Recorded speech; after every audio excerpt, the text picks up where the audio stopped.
좋아하는 성경 구절 한 구절만 말씀해 보세요 라고 말씀을 드리면 많은 그리스도인들이요 이 구절을 선택하는 것 같습니다. 로마서 8장 28절입니다. 제가 읽겠습니다. 우리가 알거니와 하나님을 사랑하는 자 곧 그의 뜻대로 부르심을 입은 자들에게는 모든 것이 합력하여 선을 이루느니라. 아멘. 우리가 생활 속에서도 이 성경 구절을 인용해서 참 말씀을 많이 하는 것 같습니다. 모든 것이 합력해서 선이 됩니다. 여기에는 귀한 고백이 들어있죠. 우리가 하나님의 손 안에서 하나님의 은혜 안에서 살고 있습니다. 그런 것입니다. 내가 잘한 것도 있지만 잘못한 것도 있지 않습니까? 잘 안 된 것도 있고 뜻대로 되지 않은 일, 나쁜 일, 불행한 일, 어떤 상처, 실수도 있습니다. 그런데 그런 모든 것이 하나님 손 안에서 하나님께서 다 조합해서 결국은 선을 만들어 주십니다. 여러분 믿으시나요? 이것을 우리가 고백하면서 용기를 얻어서 살아가는 것입니다. 자, 그런데 여기 말씀 잘 보시면 딱 한 가지 조건이 들어 있습니다. 하나님을 사랑하는 자, 곧 그의 뜻대로 부르심을 입은 자들에게입니다. 정말 하나님을 사랑하고 그의 뜻대로 부르심을 입었느냐? 그러면 그렇게 됩니다. 말씀하는 거거든요. 저는 이것을 더 짧게 하나님의 일꾼된 자들에게 이렇게 말할 수 있겠다 싶습니다. 하나님을 사랑하고 하나님 뜻대로 부르심을 받았습니다. 하나님의 일꾼된 거 아니겠습니까? 내가 하나님 뜻대로 살겠습니다. 하나님 일꾼으로 사는 것입니다. 자, 그렇다면 그는 하나님께서 그를 통해서 선을 이루시는 것을 반드시 경험하게 될 줄 믿습니다. 내가 순종하겠습니다. 결단하기만 하면 하나님께서 그 모든 과정을 어찌됐든 선한 것으로 이끌어 주십니다. 오늘 우리 교회 임직자분들 많이 계신데요. 이 말씀을 한번 또 마음에 새기고 꼭 기억하면 좋겠습니다. 나는 충성하고 하나님은 선을 이루실 줄 믿습니다. 자, 오늘 본문 말씀은 창세기 21장의 뒷부분 이야기입니다. 21장 뒷부분에 갑자기 아비멜렉 이야기가 또 나옵니다. 궁금해집니다. 왜 아비멜렉 이야기가 여기 또 나올까? 왜냐하면 이 아비멜렉 이야기가 그 앞에 20장에 이미 나왔었기 때문입니다. 근데 여기 21장 뒷부분에 가서 아비멜렉이 다시 등장합니다. 왜 그럴까요? 아마도 이렇게 예상이 됩니다. 사실 이 두 이야기가 하나로 붙어 있었는데 편집 과정에서 필요에 따라서 이것을 뒤에다가 설명한 것이 아닐까. 사실은 앞에 일어났던 일이라는 것이죠. 그때 이삭이 태어나기 전에 먼저 이 일이 있지 않았을까 생각을 해보게 되는 것입니다. 자, 그래서 여기 21장 22절 말씀은 20장 제일 마지막 구절 뒤에 붙여서 그 스토리가 이렇게 이어진다라고 봐도 무방하겠습니다. 그렇게 보여진다 하겠습니다. 자, 여기 20장 사건을 잠깐 다시 한번 회상해 보자면 이렇게 되었습니다. 아브라함이 그랄이라고 하는 곳에 갔는데 거기서 자신의 아내 사라를 누이라고 속이다가 하마터면 이 사라를 그랄 왕 아비멜렉에게 빼앗길 뻔했습니다. 이 아비멜렉이요, 설마 사라를 데려갈까 했는데 그런 일이 벌어졌다는 것이죠. 아비멜렉은 아마 아브라함이 부유하고 세력이 있는 사람이구나 하는 것을 한눈에 알아보고 아마 인척관계를 맺어서 어떤 세력을 좀 도움을 받겠다 어떤 그런 의도가 있지 않았는가 생각합니다. 그래서 이제 사라를 데려가게 되었던 것인데 그런데 하나님께서 개입하셨습니다. 아비멜렉이 사라에게 접근하지 못하도록 잠깐 어떤 병이 들게 하신 것 같습니다. 병이 들게 하셔서 떨어져 있게 하시고 그리고 아비멜렉의 꿈에 하나님께서 나타나서 경고하심으로써 사라가 무사히 아브라함에게 돌아오도록 만들어 주셨습니다. 그런 일이 있었습니다. 자, 그러면서 거기 중요한 사실 한 가지가 덧붙여 있었는데요. 하나님께서 아비멜렉에게 이렇게 말씀하신 겁니다. 아브라함은 선지자다. 이 말씀하십니다. 아브라함은 선지자다. 그러니까 어떻게 하냐면 이 아비멜렉이 지금 병들어 있습니다. 아비멜렉뿐만 아니라 아비멜렉 집안 전체가 병든 것 같은데요. 아브라함을 청해서 그의 기도를 받아라. 그가 너를 위해서 기도해야 내가 낫게 될 것이다. 왜냐하면 그는 선지자니까. 하나님께서 이렇게 말씀을 하신 것입니다. 그래서 이 아비멜렉은 아브라함을 청해서 같이 기도하게 되고 그래서 낫게 되었다. 이것이 이제 20장 뒷부분에 기록되었습니다. 즉 이런 뜻입니다. 아비멜렉으로 하여금 아브라함을 선지자로서 정말 영적으로 존중하게 만들어 주셨습니다. 이런 걸 알려주신 것입니다. 자, 그리고 여기 21장 22절 보시면 이어서 이렇게 되는 겁니다. 우리 같이 한번 읽겠습니다. 시작. 그때 아비멜렉과 그 군대 장관 비골이 아브라함에게 말하여 이르되 네가 무슨 일을 하든지 하나님이 너와 함께 계시도다. 아멘. 자, 하나님이 너와 함께 계심을 알겠다.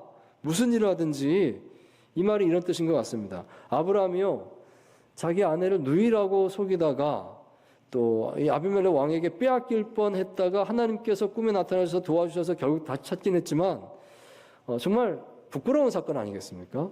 자기 목숨 하나 부지하자고 자기 아내를 누이라고 속여 정말 참 이상한 사람이다. 정말 모자란 사람이다. 어쩌면 이런 비난을 들을 정도의 일을 이제 아브라함이 한 것입니다. 그렇다면 겉으로 얘기는 안 해도 다들 수근수근하고 아브라함 정말 별거 아니네 뭐 이렇게 되는 분위기가 되기 쉬운데 그럼에도 불구하고 하나님께서 아브라함을 높여주십니다. 그는 선지자다 말씀하시고 그의 기도를 통해서만 너의 병이 낫는다 하시고 이 아비멜렉이 아브라함을 존중하게 함으로써 아브라함이 존중받게 만들어 주셨지 않습니까? 그걸 보니까 아비멜렉이 이 말 하는 겁니다. 정말 네가 무슨 일을 하든지 하나님이 너와 함께 하시도다. 이거 고백하는 겁니다. 하나님이 정말 두렵다.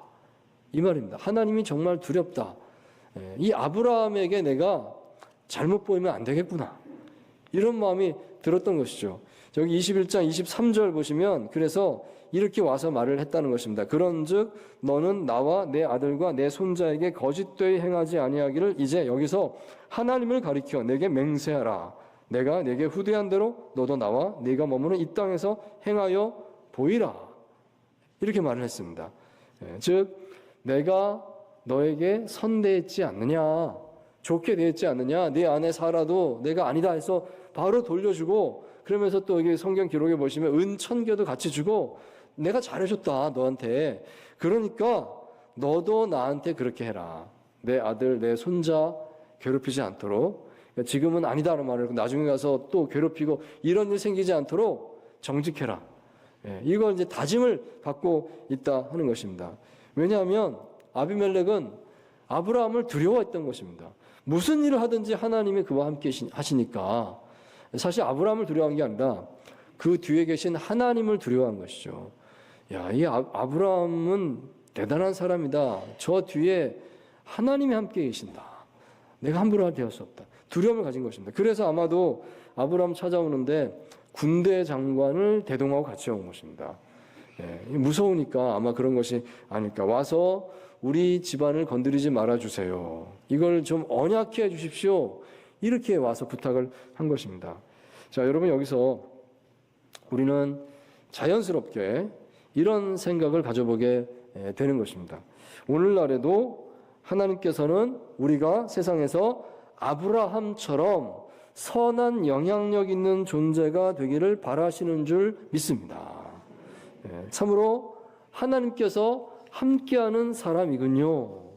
이런 평을 세상 사람들이 우리를 보고 그렇게 하게 하나님께서 만들어주기를 원하십니다. 아브라함을 보면 알 수가 있죠. 아브라함이 잘못했는데도 하나님이 아브라함의 권위를 살려주시잖아요. 똑같이 오늘 우리에게도 그렇게 하시는 것입니다. 하나님의 백성은 세상에서 영적으로 권위가 있도록 하나님께서 우리의 삶을 그렇게 선을 이루는 삶이 되도록 세상 사람들이 보고 감탄하도록, 아니 더 나아가서 하나님을 두려워하도록 하나님께서 그렇게 인도하심이 있습니다. 그것을 오늘 우리 삶에서 바라볼 수 있다고 믿습니다. 자, 이런 마음을 가지고서요 오늘 본문 말씀을 보면 좋겠습니다. 그렇게 본문을 보시면 이 아브라함이 세상에 선을 이루는 하나님의 백성답게 변화되어 나아가기 위해서 노력하는 과정을 볼 수가 있습니다. 이제 알게 된 겁니다. 나를 하나님께서 세상에 선을 이루는 사람 되게 만드시는구나. 이게 알게 된 겁니다. 그러니까 그것에 맞춰서 삶을 살게 되는 거예요. 그 내용들이 오늘 21장 뒷부분에 나옵니다. 이것을 우리가 함께 보도록 하겠습니다. 자, 첫째로 우리는 풍성하게 베푸는 사람이 되어야 하겠습니다. 풍성한 베품의 삶. 곧 은혜를 베푸는 삶, 그것이 중요하다. 그것이 하나님의 선을 이루는 삶에 있어서 소중하겠구나. 이거 볼 수가 있겠습니다. 자, 27절에서 30절까지 말씀을 다시 한번 같이 한 목소리 읽습니다. 시작. 아브라함이 양과 소를 가져다가 아비멜렉에게 주고 두 사람이 서로 언약을 세우니라. 아브라함이 7 암양 새끼를 따로 놓으니 아비멜렉이 아브라함에게 이르되 이 7 암양 새끼를 따로 놓으면 어찌미냐. 아브라함이 이르되 너는 내 손에서 이 암양 새끼 7을 받아 내가 이 우물판 증거를 삼으라 하고. 아멘. 자, 여기 본문 이야기가 이렇게 전개가 됩니다. 아브라함은 아비멜렉이 원하는 대로 그대로 다 해줬다는 것입니다. 나에게 언약을 맺어다오, 나를 공격하지 않는다고, 우리 집안을 치지 않는다고 약속해다오 라고 했기 때문에 27절 말씀 보시면 아브라함이 양과 소를 주면서 그렇게 약속을 했다는 것입니다. 당신과 당신의 후손들에게 내가 정직하지 않게 대하는 일은 없을 것입니다. 맹세를 했습니다. 그대로 해줬습니다. 자, 그런데 여기 아브라함이 한 가지 덧붙여서 한 가지를 더하는 게 나옵니다. 이 점을 우리가 좀 눈여겨보기 원합니다. 여기 본문 25절의 내용에 들어있는데요. 아브라함이 말합니다. 전에 아비멜렉 너의 종들이 이 아브라함의 판 우물을 빼앗아간 적이 있다. 우리 우물을 너희가 빼앗아간 적이 있다. 아브라함이 그 사실을 언급하고 있는 것입니다. 어찌하여 당신의 종들이 나의 우물을 빼앗았습니까? 자, 근데 아비멜렉이요 그 말에 사과를 하지 않습니다. 나는 전혀 모르는 일이었습니다. 당신도 나에게 말을 안 했으니까 내가 모를 수밖에요. 딱 거기까지만 얘기를 하거든요. 좀 이 점에 있어서는 좀 태도가 완고한 것 같습니다. 자, 그러자 아브라함이 이렇게 했습니다. 여러분 같으면 어떻게 하시겠습니까? 그런 사람에게. 아브라함은요, 암양 새끼 7마리를 따로 준비해서 아비멜렉에게 주었다는 것입니다. 찾아보니까 순양보다 암양이 더 비싸더라고요. 제가 인터넷에 찾아봤어요. 암양이 비싼가 순양이 비싼가. 그러니까 암양이 비싸다. 새끼를 낳으니까 아마 그런가 봐요. 아마 더 귀한 예물을 이제 줬다라고 말할 수 있겠고요. 7마리를 주었다라고 되어 있습니다. 이 7이라고 하는 숫자는 여기서 언약을 가리키고 있습니다. 이 7이란 말의 원어가 쉐바라고 하는 말인데 언약이라고 하는 말은 샤바라는 말입니다. 비슷하죠? 하나의 어원을 가진 말입니다. 7 그러면 언약, 이게 이제 같은 말로 그 당시에 쓰였다는 것을 알 수가 있어요. 그래서 7마리를 줬다는 것은 나하고 약속하십시오. 이 말입니다. 나하고 약속하십시오. 그렇게 했다는 것입니다. 자, 이런 아브라함의 행동은요, 이제 오늘 우리의 관점에서 사실 쉽게 이해하기가 좀 어렵다는 생각이 드는 것입니다. 누가 잘못을 했는가? 아비멜렉이 잘못을 한 거거든요. 아브라함의 우물을 뺏어갔다라고 했으니까 잘못은 아비멜렉이 했어요. 그러면 그것을 풀어가는 과정에서는 잘못한 사람이 내가 죄송합니다. 내가 잘못했습니다. 말을 하고 뭐 선물도 주고 이러면서 이게 풀려야 말이 되지 않겠습니까? 그런데 그 반대가 일어나고 있는 것이죠. 이 아브라함이, 그러니까 즉 피해자가 가해자에게 선물을 주는 겁니다. 선물을 주면서 언약을 맺고 있어요. 이 우물이 내 거다 하는 것을 확실하게 합시다. 이렇게 지금 하고 있다는 것입니다. 왜 이렇게 해야 될까요? 본문 29절에 보시면 이 아비멜렉도 이 아브라함의 행동에 대해서 이해를 못했던 것 같습니다. 아니 왜 이 양들을 이렇게 따로 두었습니까? 물어보지 않습니까? 전혀 의도를 알지 못했다는 것입니다. 여러분, 이 행동 속에 담긴 이 아브라함의 마음을 우리가 잘 헤아려 보면 좋겠습니다. 아브라함은요, 사실 그냥 주장할 수도 있었습니다. 이 우물은 내 거 아닙니까? 왜냐하면 내가 팠으니까, 내가 만든 우물인데 왜 이렇게 뺏어갔습니까? 다시 내놓으시오, 내 겁니다. 주장만 해도 되지 않을까요? 그것이 정의니까요. 사실 지금 분위기를 보면 이 아비멜렉이 아브라함의 말을 듣는 분위기입니다. 이 아브라함이 무서워서 와서 지금 우리를 공격하지 않겠다고 언약해라. 지금 이렇게 부탁하는 분위기니까 아브라함이 그 우물 내 거다고 말만 잘하면 그냥 다시 되찾을 수 있는 겁니다. 간단한 일인데 하지만 아브라함은 그냥 주장하기보다는 은혜를 베풀었습니다. 선물을 주면서 상대방으로 하여금 기분 좋게 이 상황을 수긍할 수 있도록 도와주었습니다. 그런 행동을 하고 있는 것입니다. 왜 그랬을까요? 아마도 짐작하건대 아브라함은 좀 이 상황을 길게 멀리 본 것이 아닐까 한번 생각해 보게 됩니다. 이렇게 해야 문제가 대대로 해결되지 않겠는가? 지금은 말만 잘해도 해결될 수 있는 분위기다. 그러니까 내가 말을 잘해서 그래, 이 우물 내가 다 찾아온다라고 그럴 수도 있겠죠. 그렇지만 먼 훗날에 뭐 아들 때, 손자 때에 가서 누군가가 그 우물 사실 우리 거다라고 다시 누군가 요구한다고 하면 뭔가 보여줄 증거가 있어야 되지 않겠습니까? 이게 우물을 우리 조상 때부터 우리 거였다고, 우리가 판 거라고 뭔가 보여줄 증거가 있어야 되지 않겠습니까? 그러면 그때 가서 또다시 문제가 될 소지가 있다. 아마 아브라함은 거기까지 본 것이 아닐까. 그래서 가장 확실한 방법은 내가 적절한 값을 주고 샀다라고 하는 형식을 취해서 아마 도장을 받아놓으려고 이렇게 한 것이 아닐까 여겨진다 하는 것입니다. 일부러 아브라함이 더 그렇게 했다. 자, 여러분 여기 이 아브라함의 이 문제 해결 방법을 잘 유념하시기 바랍니다. 우리가 세상에서 어떤 권리를 주장해야 될 때, 뭔가 옳다라고 하는 것을 말해야 될 때 사실 우리는 이렇게 하기가 쉽지 않습니다. 왜냐하면 내가 옳다라고 생각하기 때문에 이 옳은 것을 내가 말하는데 무슨 뭐 다른 것이 필요한가? 내가 맞는데 그냥 외치면 된다라고 생각하죠. 상대방이 틀렸다고, 당신이 틀렸으니까 당신이 고치라고, 이게 맞는 거라고, 왜냐하면 당당한 거예요. 내가 맞으니까 이렇게 외치면 된다라고 우리는 흔히 생각을 합니다. 그렇게 행동을 합니다. 하지만 여러분, 이것도 생각하면 좋겠습니다. 아무리 옳은 것을 내가 주장한다 할지라도요, 상대방이 그것을 잘 받아들인다고 하는 보장은 없는 것입니다. 그도 그걸 옳다라고 생각해 줄까요? 아닌 사람도 많이 있지 않습니까? 입장이 다 다르다는 것입니다. 의견이 다 다르다는 것입니다.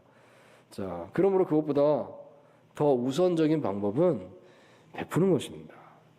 베풀므로 은혜롭게 그 마음을 열 수 있어야 되겠습니다.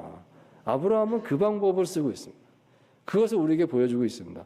이것이 세상에 하나님의 선을 이루는 사람이 쓰는 방법이로구나 하는 것을 우리에게 알려주고 있다는 것입니다. 물론 내가 억울하고 나는 옳아요. 하지만 내가 선물을 줍니다. 내가 은혜를 베풀어 줍니다. 그러면서 이것을 부드럽게 해결하고 있다 하는 것입니다. 우리가 그 마음을 알 수 있기를 원합니다. 신약성경 마태복음 13장에 보시면 예수님께서 여러 비유 말씀을 하시는데 그 가운데 곡식과 가라지 비유를 말씀하십니다. 어느 날 밭에 나가 보니까 곡식 가운데에 가라지가 함께 섞여서 자라고 있는 것을 발견을 했습니다. 누가 그랬을까? 원수가 간밤에 와서 이 가라지 씨를 뿌리고 가서 이렇게 만들어 놨구나, 이런 생각이 듭니다. 근데 그때 종들이 제안을 합니다. 주인님, 말씀을 하십시오. 우리가 가서 저 가라지를 싹 다 뽑아버리겠습니다. 이렇게 말을 합니다. 그러자 주인이 답을 합니다. 그냥 둬라. 가라지를 뽑다가 곡식까지 다친다. 추수 때까지 그냥 두었다가 그때 가면 구별할 수 있지 않냐. 그때 가서 처리하자. 곡식과 가라지를 따로 그때 가르면 된다. 주인이 이렇게 말을 했다. 이런 비유 말씀이 나옵니다. 여러분, 이게 비유가 무슨 뜻일까요? 오늘날 세상 돌아가는 것을 봤을 때 하나님이 세상을 경영하는 것이 이와 같다. 하나님 마음이 이와 같다는 것을 알려준다는 것입니다. 하나님께서 잘못된 거 아세요. 아시는데 당장 바로 잡으려고 막 이리 치고 저리 치고 안 하신다는 겁니다. 하나님은 그렇게 하다가 의인까지 다친다. 이걸 보신다는 겁니다. 그러니까 조금 참고 기다립시다. 은혜를 베풀어 주신 겁니다. 가라지에게는 은혜죠. 은혜를 베풀어 주는 겁니다. 그리고 나중 심판 때 하나님께서 정리하시겠다. 이렇게 이것이 하나님 마음이고 이것이 하나님이 세상을 경영하는 하나님의 뜻이다. 이거를 알려주고 있다는 것이죠. 자, 그러므로 이런 하나님의 마음을 우리가 생각한다면 우리가 세상에서 선을 이루겠다, 정의를 이루겠다라고 할 때 먼저 중요한 것이 무엇인가? 은혜를 베푸는 것인 줄 믿습니다. 여러분, 그것을 생각하면서 오히려 더 용기를 가지시고 내가 더 진짜 하나님의 선을 이루는 백성으로 잘 살겠습니다. 그렇게 헌신하고 그렇게 순종하고 그렇게 쓰임받는 삶을 이룰 수 있기를 바랍니다. 하나님께서 반드시 도우실 줄 믿습니다. 자, 그렇다면 우리는 무슨 일을 하든지 풍성하게 베푸는 실천에 힘써야 되겠습니다. 베푸십시오. 그것이 주님의 선한 일입니다. 또한 우리는 세상 모든 사람들에게 위로와 치유와 회복의 공간을 제공하기 위해서 그렇게 수고하는 사람들이 되어야 하겠습니다. 세상의 선을 이루는 건강한 하나님 백성으로 살아가는 저와 여러분 되시기를 주의 이름으로 축원드립니다.